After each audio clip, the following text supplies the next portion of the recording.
നമസ്കാരം. പതിരും കതിരും.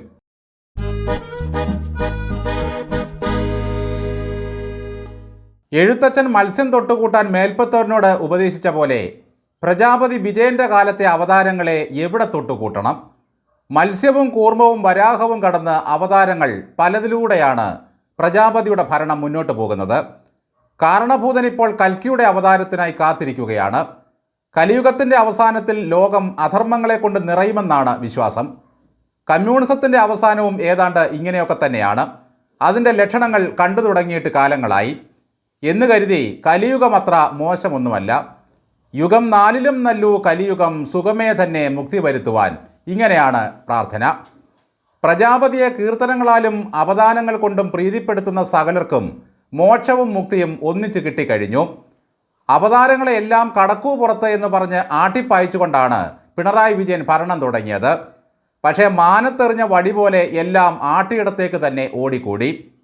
പിണറായി പാർട്ടിയിൽ പിടിമുറുക്കിയ കാലം മുതൽ എന്തുമാത്രം അവതാരങ്ങളെയാണ് നമ്മൾ ഭരണത്തിൻ്റെ ഇടനാഴികളിൽ കണ്ടത്. സേവി മനോ മാത്യു എന്ന പേര് ഓർമ്മയുണ്ടാകുമല്ലോ.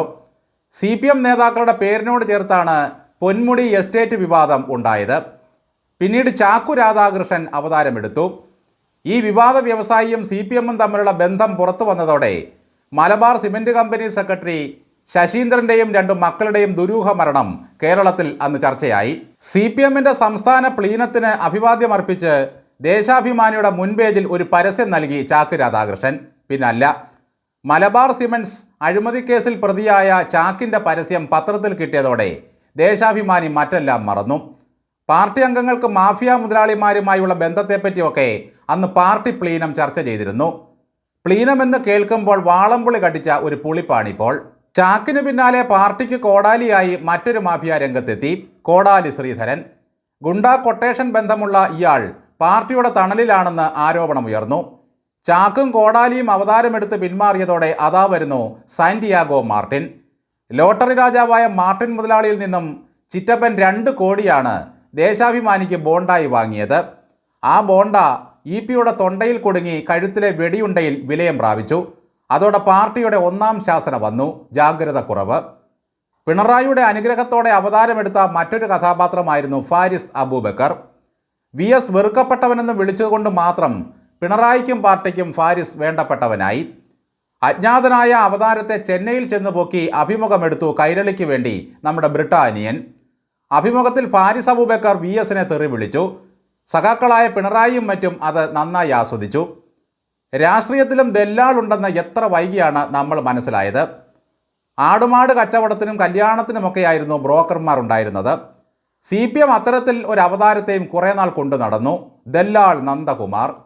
ഈ ദല്ലാളിൻ്റെ കൈപിടിച്ച എത്രയോ നേതാക്കളാണ് ഉപജാപത്തിൻ്റെ ഇടനാഴികളിലൂടെ കാര്യങ്ങൾ സാധിച്ചെടുത്തത്.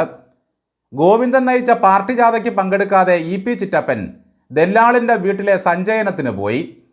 ഉമ്മൻചാണ്ടിയുടെ കാലത്ത് നാടാകെ പ്രകാശം പരത്തിയ ഒരു പെൺ അവതാരം അതേ വേഷപ്പൊലിമയോടെ പിണറായിക്ക് നൽകിയ അനുഗ്രഹങ്ങൾ ചില്ലറയൊന്നുമല്ല.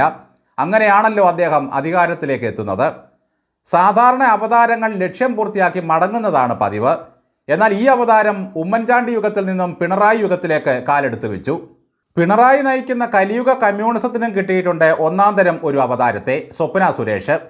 അങ്ങനെ അവതാരപ്പിറവിയുടെ സമസ്ത ഭാവങ്ങളെയും സമന്വയിപ്പിച്ച് ഇടതുഭരണത്തിൽ ഇതാ ഒരു പുതിയ അവതാരം കൂടി. സാധാരണ കൽക്കിയായി വരുന്നത് വിഷ്ണുവാണെങ്കിൽ ഇവിടെ രാജേഷ് കൃഷ്ണനാണ്. ഇങ്ങനെ അവതാരങ്ങൾ ഒന്നൊന്നായി പിറവിയെടുത്ത് പാർട്ടിയുടെ കൗബീനമഴിച്ച് ആൽമരത്തിൽ കൊണ്ട് വയ്ക്കുമ്പോഴാണ് ശിവൻകുട്ടി പറയുന്നത് ഒരൊറ്റ അവതാരത്തെയും ഈ പാർട്ടി അടുപ്പിക്കില്ലെന്ന്. ഒരവതാരത്തിനും പാർട്ടിയെ സ്വാധീനിക്കാൻ കഴിയില്ലത്രേ. കാളിയൻ എന്ന സർപ്പത്തിൻ്റെ ഭണത്തിലേക്ക് ചാടി നൃത്തം ചെയ്ത കൃഷ്ണനെ പോലെ നിയമസഭയിലെ കസേരയിൽ നിന്ന് ഡെസ്കിലേക്ക് ചാടിയ ശിവൻകുട്ടിയോളം നല്ലൊരു അവതാരം വേറെ ഇല്ലല്ലോ. ഇതിലേറ്റവും വലിയ തമാശ മസാല ബോണ്ടച്ചായൻ പറഞ്ഞതാണ്. എനിക്കെതിരെ വല്ലതും പറഞ്ഞാലുണ്ടല്ലോ ഞാൻ കേസിന് പോകും, അടി സക്കേ അയ്യട മനമേ. മൂന്നാറിലെ മൂവന്തിയിൽ മുത്താരമായി മാറാം എന്ന് പറഞ്ഞ് ഒരാളെ ക്ഷണിച്ചായിരുന്നല്ലോ. ചെന്നില്ലെങ്കിൽ നിന്നോട് മിണ്ടില്ല ഞാൻ, നിന്നോട് കൂട്ടില്ല ഞാൻ എന്നല്ലേ പറഞ്ഞത്. അതവർ പുറത്തു പറഞ്ഞപ്പോഴേക്കും നിങ്ങൾ കേസിന് പോകുമെന്ന് ഭീഷണിപ്പെടുത്തി. വേഗം പൊയ്ക്കൊള്ളാൻ പാർട്ടി അനുവാദവും തന്നായിരുന്നു. എന്നിട്ട് എന്താ ഇതുവരെ പോകാതിരുന്നത്? അതിനാദ്യം മാനമുണ്ടെന്ന് തെളിയിക്കണം അച്ചായ. ഇപ്പോൾ ഹർഷാദിനെതിരെയും പോകുമെന്ന് പറയുന്നു. വേഗം പോകാൻ അയാളും പറയുന്നു. നാണത്തിന് 2 അക്ഷരമുണ്ട്, ഉളുപ്പിന് 3 അക്ഷരമുണ്ട്. എന്നാൽ തോമസ് ഐസക്കിന് 6 അക്ഷരമുണ്ട്. വെല്ലുവിളി ഏറ്റെടുത്ത് വേഗം കോടതിയിൽ പോയി മാനം രക്ഷിക്കൂ സഖാവേ.